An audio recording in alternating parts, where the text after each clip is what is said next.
Salut à tous, on se retrouve aujourd'hui pour une toute nouvelle vidéo. Aujourd'hui, ce sera un nouvel épisode de Watch Time où je vais vous parler un petit peu des dernières séries et films vus.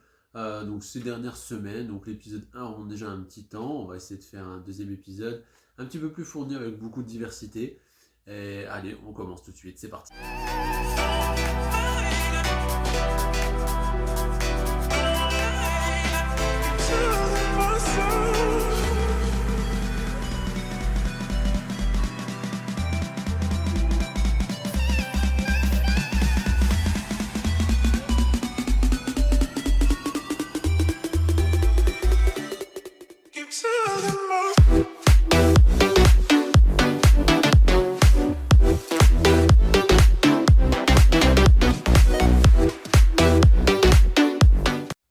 Alors, on va commencer avec un film en tout premier, un film Disney, un remake live, comme ils ont l'habitude de faire, malheureusement.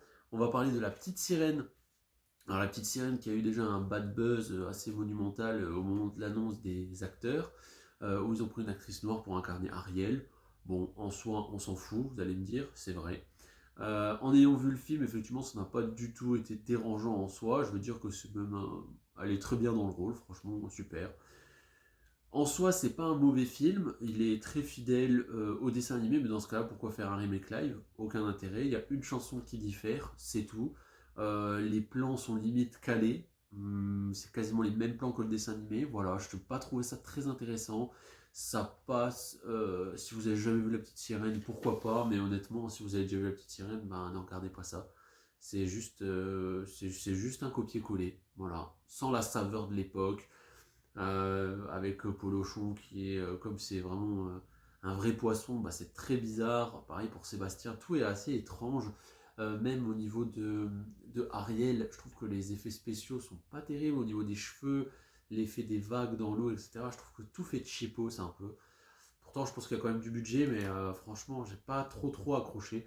Donc, La Petite Sirène, honnêtement, si vous avez envie de le regarder, allez-y. Si vous n'avez pas vu le dessin animé, sinon, c'est plus que passable. Ensuite, on enchaîne avec une série Netflix qui vient de se conclure. On va parler de Désenchanté. Elle est toute petite cette ville. C'est peut-être parce que je suis loin.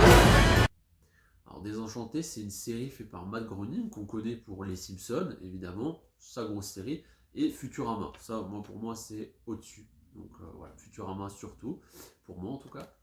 Et donc, il nous sort une nouvelle série sur Netflix, déjà il y a quelques années, hein. Donc là, je vais vous parler un petit peu je vais vous faire un résumé de mon avis global sur la série, puisque là, ça vient de finir. Donc il y a 5 saisons, d'environ une dizaine d'épisodes par saison, de 22 minutes, il me semble.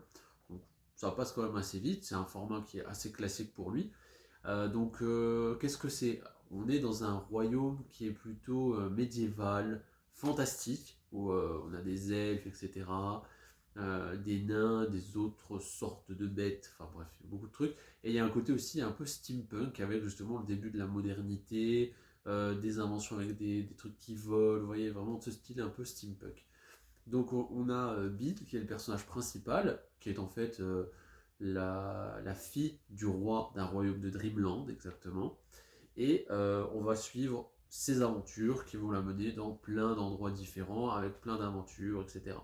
Elle a un groupe d'amis qui se compose d'un petit elfe qui s'appelle Elfo et d'un démon qui s'appelle Lucie, Lucifer, voilà, bref.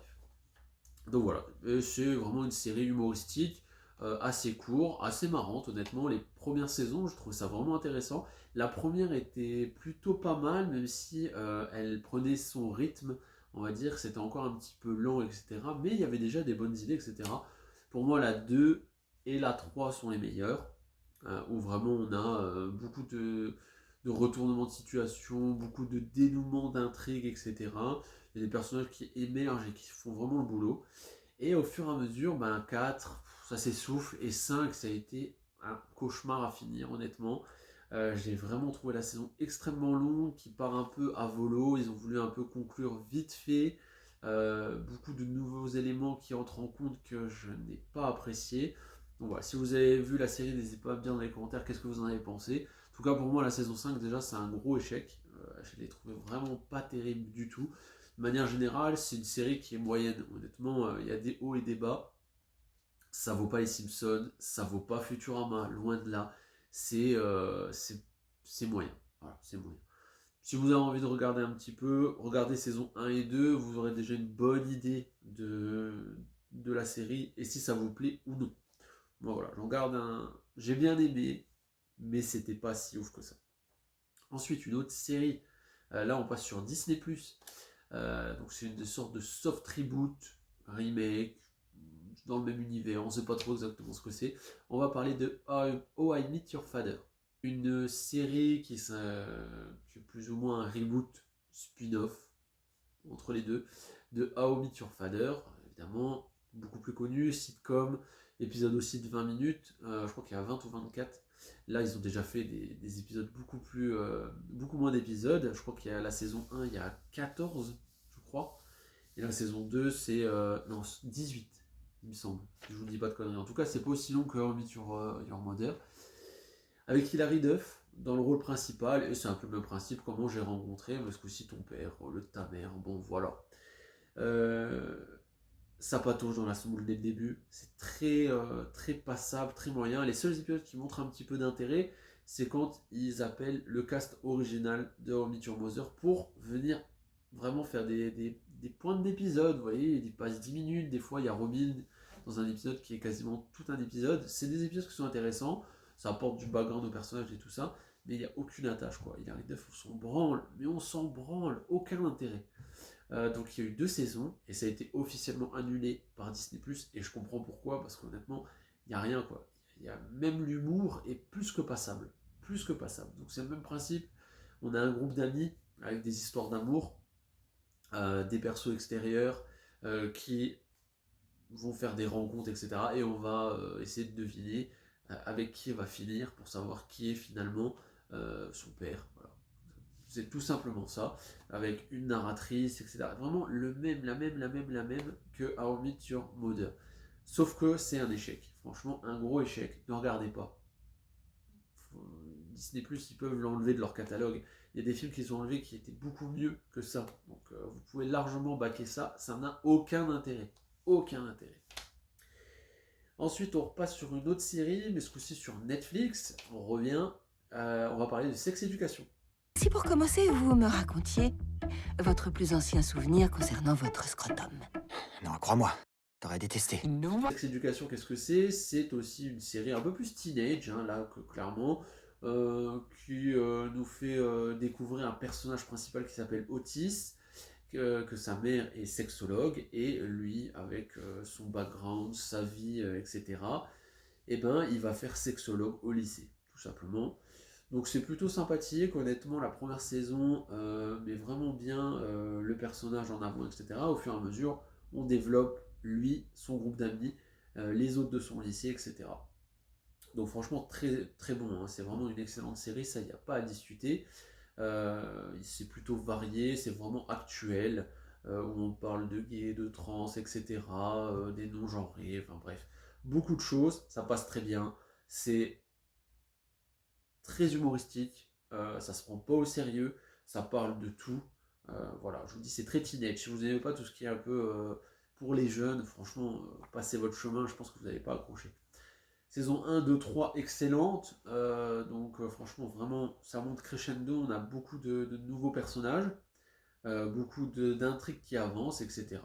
Et là, il y a la saison 4 qui est sortie très récemment, que j'ai regardé, beaucoup de critiques assez négatives dessus. Mais moi j'ai plutôt apprécié, je trouve que c'est vraiment une belle saison avec justement quelque chose de nouveau qui va nous... En fait ils vont aller dans un autre lycée, sans spoil, hein, de toute façon il n'y a rien de spoil là-dedans.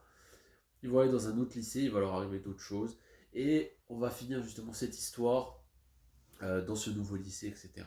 Avec beaucoup de personnages qui vont finir leur arc scénaristique, franchement, que ça soit Otis, donc qui est le perso principal, que ça soit sa mère, ou bien que ça soit sa petite copine, ou d'autres, franchement, Eric, etc. Tout est fini, c'est très correct. C'est une vraie saison où ils n'ont pas été trop vite pour la finir, je trouve. C'est crescendo. Chaque épisode, on en apprend un petit peu plus. Donc honnêtement, Sex Education, c'est très bien. Ça vaut le coup d'être vu. Ça s'adresse à tout type de public. Honnêtement, vous pouvez 30 ans, 40 ans, ça passe. Et si vous êtes jeune, 15-16 ans, ça passe aussi. Peut-être même un petit peu avant, ça peut passer, honnêtement. Donc voilà, excellent, regardez tout. C'est une très bonne série Netflix. Ils n'ont pas fait la saison de trop pour moi, c'est parfait comme ça. Et dernière série, alors là c'est une série qui est aussi sur Disney+, une série animée.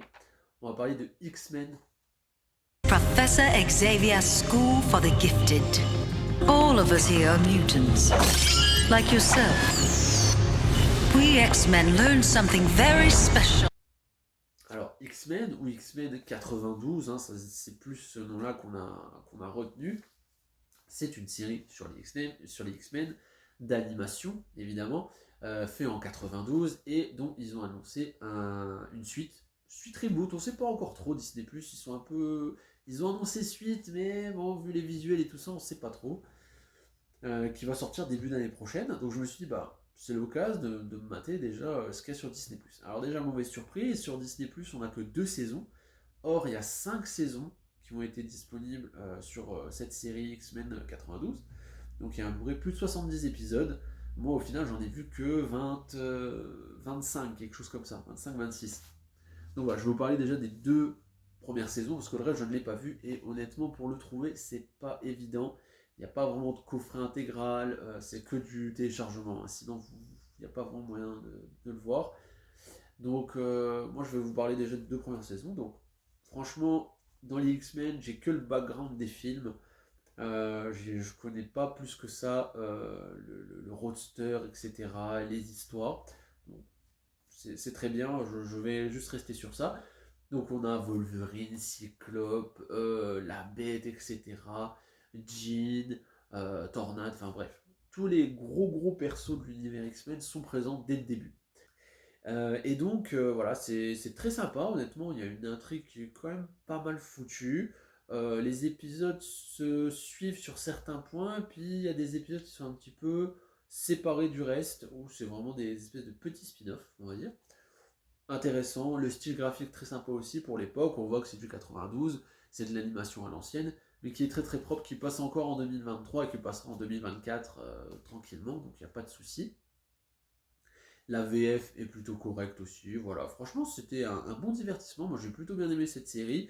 Comme je vous dis, j'ai vu que les 2 premières saisons, voilà, peut-être qu'après ça se corse, je sais pas, mais voilà, il y avait beaucoup d'intrigues assez neuves pour moi, en tout cas, qui ne connaissaient pas du tout les comics sur les X-Men spécifiquement, donc honnêtement, très sympa à regarder, comme ça vous avez déjà un petit background avant la nouvelle série X-Men, franchement regardez, c'est vraiment cool. Donc voilà, ce qui conclut cette vidéo, donc j'espère qu'elle vous aura plu, j'ai été un petit peu plus vite, il y aura un petit peu plus de contenu. J'espère que la vidéo vous aura plu, moi je vous dis à la prochaine. Allez, salut!